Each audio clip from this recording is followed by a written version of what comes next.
Good afternoon or good morning. How is you? Hope you're well.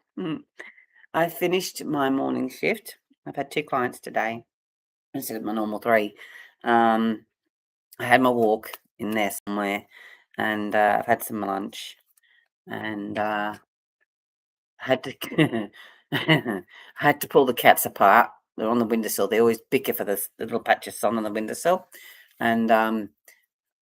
and Salem's dominant because he's like three times this. Luna's only like 3 kilos. Salem's like 9 kilos, and it's like and he always wins the fight. She fights valiantly. She's a little Capricorn. She's feisty, and he's a Sagittarius. He just thinks he knows everything. But I love Sagittariuses and I love Capricorns. But they are brother and sister. But there's a definite dislike there. Sorry, I'm just looking at my hair. My hair's a bit wild. Um, um, I wash my hair, so it's like it's like my brain at the moment. um, I just thought I'd do my weekly couple. I've been meaning to do this for a couple of days now, but I've had a lot. Oh, that's interesting. Oh, I'm just pulling cards. I'm doing my card pull. And I don't know sometimes until the very last minute what my my talks are going to be about, but I'm pulling cards now, and the word I got was home. So I'm very good on the fly, like in the sense of that's better for me because of my ADHD brain and my Leo-ness, because I am a Leo, um, where I'm kind of full force ahead in energy, and spirit. I drive them mad because they try to pull me back. You can see they try to pull me back and go, slow down, stop, and think before you act, before you speak, because it's basically comes out of my mouth. And so, why am I saying this? Because walking around the park this morning, I felt like because my life is chaos, you see, and I'm always having to be headlong into things and solving problems and dealing with things and taking charge that I forget to slow down. I forget to just be in the moment. And I was walking around the park and I noticed because it's beautiful and green, it's just around across the road. There's a couple of parks around here and you can go around things. And there's a little basketball court where I am. And I like to walk through that and say hello to all the trees. I give them a hug. But on the grass, there was little bits of dew. And you can know how you see when all the dew is sparkling on the grass and it's sparkling all the rainbow colors, some orange, some blue, some green, some purple. And I just was so in awe of it. And I realized as I was walking around the park, um, how in awe of all the sparkles in the grass I was seeing. It sounds very odd to say this, but it made me appreciate life and it made me slow down my thinking and really appreciate things because I appreciate things anyway. But I don't do it in a meditative way, which I should be doing. And this was meditative for me. And I suppose then I was thinking, what can I talk about today? And I thought, I was, because I like to think of things that are kind of deep and can help people. But Spirit said to me, just as I sat down, because I still didn't have the answer, it was home. And what's this to do with the park? It's because I realized that nature is my home. Years ago, I had horses. I had one horse, then I had another. I saved one horse. One horse I bought when I was 17 for $150. His name was Buddy, ex-pacer, rough as guts. He was rough as guts, and he looked like a quarter horse because he was quite powerfully built. Um, and he was my world. He was everything. What was going on at home. He just took me away from the crap that was going on at home. And he saved my bacon. Really, did that horse. And the second horse I got, which her name, his name was Buddy. The second horse I got was called Freedom, and she was like 17 hands high. She was fucking massive, and she was a pacer too, an ex-pacer, but her feet were round, so she would have had heavy horse in her. She was massive. She was big. But she was an ex-pacer, so she paced. The legs go in the same. The left and the right leg go at the same. The front and back legs go at the same way instead of da da da da. They go like that. And so, where was I going with this? Oh, that's right. I used to go out in the bush, and that was my heaven. So the walk around the park today is my heaven, and that's when I realized home. It was my home. Those horses were my home. And I suppose I wanted to say to you today is that, and especially in my line of work with who I talk to, people I talk to, both in the psychic industry, the counseling, therapeutic, and behavioral industry, and the massage industry, and the naturopathic industry, because obviously all of these is about me taking care of people. It's a lot of people are disconnected from their home. Now, home could be a place like outdoors, indoors, or it could be a person, it could be an animal, it could be you. And that's what I wanted to talk to you about today is that I think that someone needs to hear this who needs to find their home again, who feels a little bit lost, um, and adrift. And the cards are reflecting it. And I'm just watching these cards. They're pretty heavy cards. Like usually they're positive, and these cards are. I can always read cards in a positive way, no matter how heavy they are. But excuse me. So if you're out there and you're watching this and you relate to this, and I get the feeling with you that you might feel, I can feel sadness and the feeling of not being understood and being a little bit adrift and being an outsider and not people not really seeing you for who you really are. And I can feel a kind, gentle soul and that sense of, you fought hard, but then that feeling of, I don't want to fight anymore kind of thing. And there's that realization that you had to just put up with whatever you've been dealt with, and you don't have to. And that's when we feel disenfranchised, don't we? We don't know where home is anymore. And part of it is the home is in here and in here and up there. And that was the other reason why when I first saw the word home, when I typed it out, when Spirit told me to just write the word home in the prompt in this video, the first thing I thought was that's home to us, really. This is just an experience. This is a human experience that we're having. And I think that, we've got to remember that we are made of the stars. We're made of stardust. We're made of stardust. We are special human beings, but the soul is eternal. And there was a research done. I think it was a Russian study or something that was done where they studied after death on people after death and where they went. This is random again. ADHD, sorry, ADHD brain. But it's connected, and that they were saying that it was saying in this study, it was a Russian study. I remember that much, that they were trying to pinpoint science behind life after death beyond the body, and they found a signature vibration of someone's soul. And when this person died, they mapped where the signature left and where it went to. And apparently it went to the very other end of the universe. I don't know how they figured that out. But they followed it, and the spark of that person's soul left the planet Earth and went to the other side of the universe. And that fascinated me. So this is again coming back to home. Where is home? We are stardust. I don't believe so much in ETs and aliens or where they are. I've explored it. I mean, I've been in the industry for 30 years, so I've come across it. And I believe there's life out there. Some of you might argue, and I'm not here to argue. I'm not here to change your mind. You believe what you believe. But I've experienced stuff, and I realize that my belief system is there is life out there, but it's not just necessarily the way it's presented to us.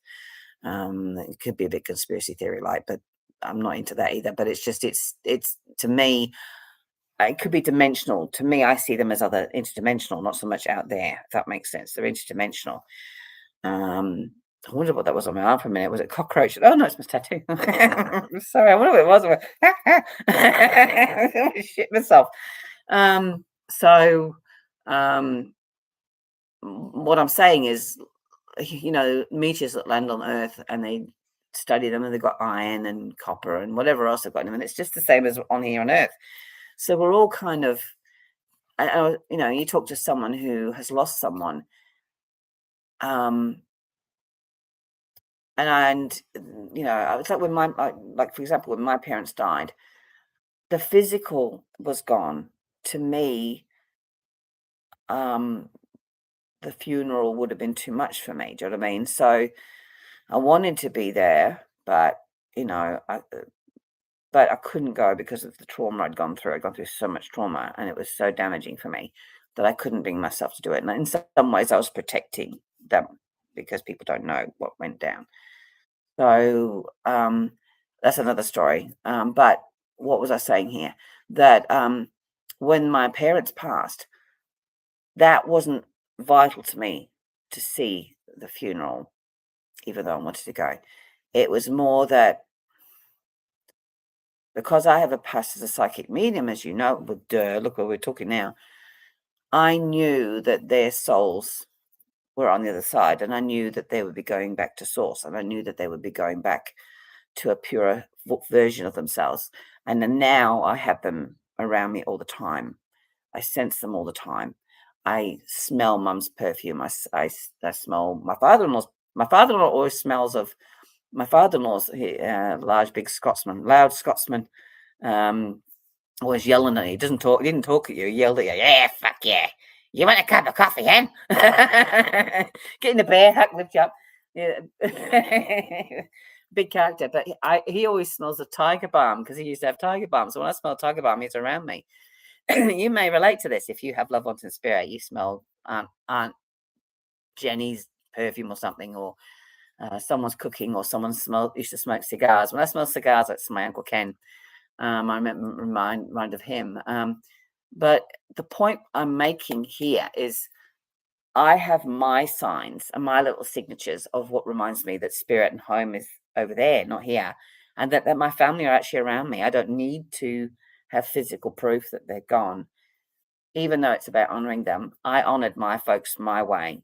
And because I use them in my counseling and I use them in my readings all the time. As my mum would say in a Yorkshire voice, better out than in, that kind of stuff. I use it all the time. As a counsellor, we're not supposed to counsel in cliches, but I slip the odd one in, and it's because it drives home the concept I'm trying to say, and because of my ADHD brain, my brain jams up, and I'm trying to figure a way to convey it to a client, and I come out with that instead, and they go, "Oh, I know what you mean," and it just seems to set with them. But again, I do it minimally. But it's just my parents still live through me, if that makes sense. So I don't feel a loss because they're still with me. I sense them around me, and I can sense them talking to me. I know they're guiding me, and so home. That to me is they're back with me now because on the physical, our relationship wasn't great, but in the spiritual, they're now making up for it by guiding me. So I'm only telling my story so if you can relate to it, if that makes sense. So if you have someone you've lost and you know, you feel them around you and you know that your relationship is better now that they're on the other side than they're here. But that remembering that we don't change, like the law of physics, matter doesn't stop existing, it just changes form. And so again, with the ET thing, I believe that they're interdimensional, but I think that we have to remember. I was something on watching a video last week, I think it was on Mars, and how Mars, it doesn't matter how many rockets Elon Musk sets off, Mars is not habitable at all, unless you have pods. But even then, that would be risky, like pods to keep you in, because, even though there's evidence of life form there, it's a long time ago, but it's so many degrees, whatever it is, hotter or whatever it is over there, and it's just not sustainable. And it's apparently the land on Mars isn't arable land. It isn't land that you can have things growing in. So whatever you do, if you plant someone there, you'd have to take everything you need with you and create it over there. You can't draw it from the resources there because there's nothing there for us that would be relevant. So, I am jumping all over the place. So I suppose, again, like I said, let me finish on this. Home is an amazing word. It can be anything and anyone. It can be a place, it can be a person, it can be you. And to me, my home are my cats, even though I nearly flattened Salem today because I was walking. I went up to put the bins up the top, and I came down the driveway, and I could see in the window this between Salem and Lona, and I'm wagging my finger at him like, "Don't you dare!" And he's like this massive cat, and she's this little black cat going like this, and he's like this, and it's like, oh, seriously, I could strangle the pair of them. And then I was just saying to my friends on Facebook, you can tell when Luna's around because a lone ping pong ball rolls in front of you. She's under the table and she's gone like that. And it's just gone past me. It's just like some ghost cat just flicking this ball around. But it's just Luna under the table. But I'm their home, you see. I'm their home. And that's why I don't go far from home, because I used to go out all the time, but I don't go far from home because I don't like to leave them in case they kill each other. But also, they're my home. They're my home, and I've got friends who are my home, and my son is my home. And even though my son is at the age of 32, he's just turned 32. He's individuating from me, meaning he's maybe late adolescence. That sense of um, finding himself, his own identity that's separate from me, because we were so close when he was young. We were very, very close. And I think I can see, and he's ADHD, so he's got autism and ADHD. So I think he's trying to find his own identity now. And that's why, on some level, there's a sense of, no, mum, I'll do it, that kind of thing. So, where was I going with that? But I feel like I'm still home for him, if that makes sense. So, if you've got kids like mine, um, I often talk to people whose kids are distancing from them or whatever, and I say to them, look, you've got to remember they will always love you, and you will always be home and their rock to them. So if you hang on to that, they'll come back in time. And I know with my son, the Viking, I'm always going to be his rock and his home. And that's why I kind of allow him to be himself. But home is very much important for peace of mind. It's a state of mind. It's a thought. It's a feeling. This place I'm in now isn't my home. It's a safe place to be for now, and I'm grateful that I've got it, and it's given me a chance to heal while I've been here. And I've had real fun. I've made some real memories around here, walking around this place, and I've lived here 45 years anyway. It's not strange to me, this place. And I've been part of this community for 45 years, but I've lived in different sections of it, down that way and up that way and over there. But it's just from this view, from the ground view, it's been wonderful to walk around the parks and just interact with people and say hi to people on the walks and stuff. So again, home can be an area. I get quite fond of suburbs that I live in, and the little, even when I drive up past Beaconsfield, which is where I used to live, there's just the park there. I used to take my dog for a walk on, Charlie, who's long gone. And my son, when he was at school, we used to walk around it and kick a football. And we used to because it was a rugby pitch, we used to have big sprinklers, and we'd run through the sprinklers fully clothed on a hot day and get wet and chase the sprinkler around. That was fun. I don't think the groundkeeper was pleased with us, but we did it anyway. But yeah, anyway, I'm rambling again. So I'll do the cards now. I could go on forever. I'm so sorry, guys. I hope I haven't bored you. So what I've got some cards here, and I'm just trying to understand the journey here. So, like I said, I felt like there was someone who was really I got an analogy, not an analogy. I got an impression that someone had an issue regarding a loss of a child or a loss of a baby. Could be abortion, could be miscarriage, could be a child lost to SIDS or and I'm sorry if you have lost this. I'm so sorry. Or it could be just a memory of someone that you know has lost someone. So there's heartbreak here. Now this. Sorry, I thought I'd knocked my phone off. Sorry. This card is heartbreak. And I feel like it's not representative of more heartache coming. It's more to do with that's where your heart is right now. You still feel like the three swords are through your heart. You're stronger, like you're living with a sword in your heart. You're not woe is me or anything. I'm getting new glasses soon, by the way. I'm just noticing how quicker they are. I've got new glasses coming, so you'll be seeing a different look on my face. Won't make me any more attractive. I'm not attractive, but I know it is. It's just yeah. It's just knows my glasses. But just remember that this has made you stronger. What doesn't kill you makes you stronger. And this, when I look at this, it looks an awful card, but I can't help but seeing when I see this that you are very strong, and you're very strong because of this. And it's almost like you've gone, I'll take that sword. Yes, I'll take it for you. I'm strong enough. I can do it for you. Don't worry. So there's an element, I think, of sacrifice here and self-sacrifice. And it's time that these swords are pulled out and you've got a chance to heal. But this is where you're at. This is not predicting what's to come. This is where you've been. And it shows how strong you are.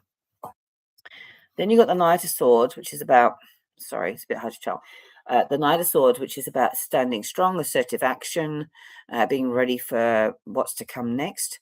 But also, swords are about clear thinking, assertive. This is about assertive action. So it doesn't mean aggression as such. It just means get ready. Things are going to move for you and you're going to have to make decisions. And it feels beneficial, doesn't feel negative. Okay. Then you've got the Five of Swords reverse, which is, sorry guys, it discombobulates me which way I'm supposed to do this with the camera. The Five of Swords reverse is the vindication card. I call it vindication. It can mean forgiveness as well. So there's about forgiveness and letting go. But sometimes it means that the person that's done you wrong will be exposed for the what they've done. But it's that's why I call it the vindication card. So it's kind of saying here, don't worry, whatever you've gone through, other people will see it, and you will get the validation, you'll get the support that you need, and whoever did you wrong will be exposed.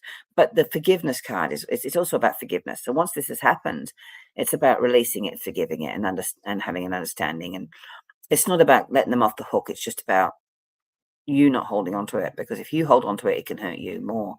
That's why people get bitter, don't they? When they get bitter, it starts to eat away at them, and they get indigestion and diet issues and heart issues because they've internalized it. Don't internalize it. Let it go. And then you got the strength card, which is self-explanatory. You are strong enough. You can do this. I also see when I'm looking at the picture, she's holding the lion's head, and that's almost like she's cradling it with love and affection. So please tame the beast within you, because you want to rip the throats out. With a knight of sword, the ace, three of swords, and the five of swords reverse. There's a part of you that's ready to fight, but just be gentle with yourself and be gentle with the situation, and hold the lion's head and stroke it, and make sure that you calm the beast within you. And I'm hearing the word self-love, so loving yourself. Then you've got the Ten of Wands, which is the burden lifted. When it's upright, it means burden, carrying a heavy load. When it's reversed, it's saying the burden will be lifted soon and you'll be free. You'll be free from it. So there'll be an element of you being able to breathe again, and learn from lessons, I suppose. Learn from what the struggle taught you. Nine of Wands, which is watch and wait. Be prepared. You could have some more assertions needed, or more not battles, but more kind of. But usually this is a sign of, I think, looking back, making sure everything's safe after the battle and ready to move on. So this is almost like an ending in some ways. That sense, look at him. It's like all his colleagues are packing up the tents and the war horses, and getting their armor sorted and stored away after the battle.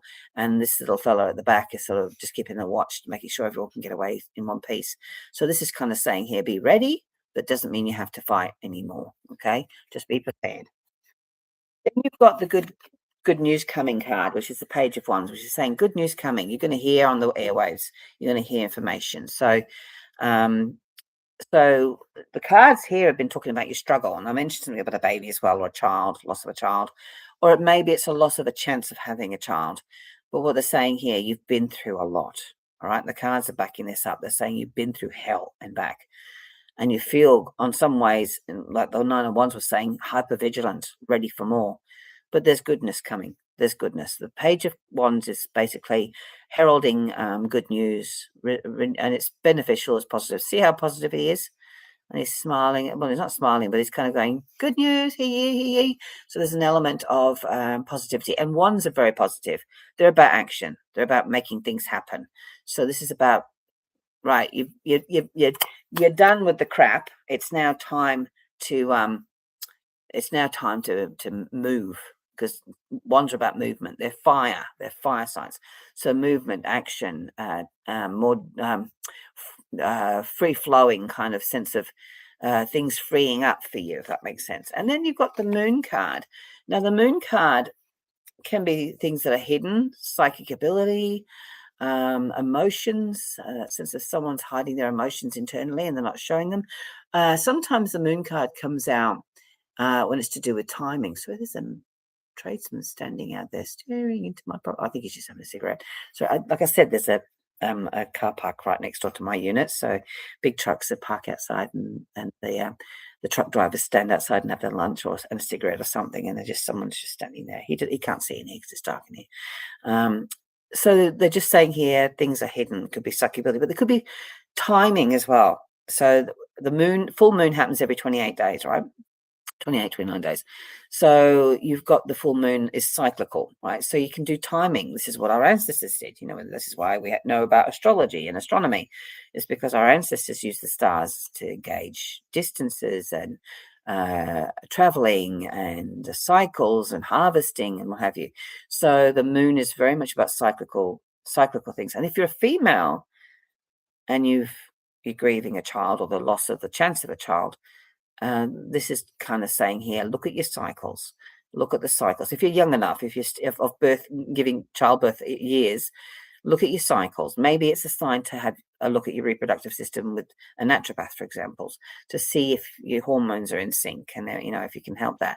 If you're my age, an old battle axe like me, it's maybe just to do with looking at your intuition, your wisdom, looking to the moon. Whenever we have a full moon, I look out the back window or the back door and look at the moon and see what she has to tell me. And I usually get like an impression of what's to come from the full moon and the cycles of the moon, the dark waning moon to the dark moon, or the new moon, they call it sometimes, but I call it the dark moon. And then the waxing to the full moon. So you've got the two cycles, waning and waxing, when the moon goes away and when the moon comes back. And so obviously when the moon comes back, the waxing moon, that's a building energy. And then when it's waning, it's about banishing, getting rid of. So, but in regards to women's cycles, because my cycles used to cycle in every 29 days exactly, and it would be in line with the full moon. So, and then you get women who come into sync together, don't you? If they're living together, or friends, girlfriends. My girlfriends and I used to sync together because we were that close with our cycles.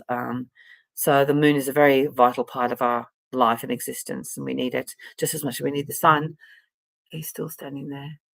So I, I don't know. I usually ignore what goes on around me. I'm so busy in what I'm doing. So yeah, the moon is important, and also it's reminding. I'm hearing spirit saying now, the moon is reminding you of your psychic ability.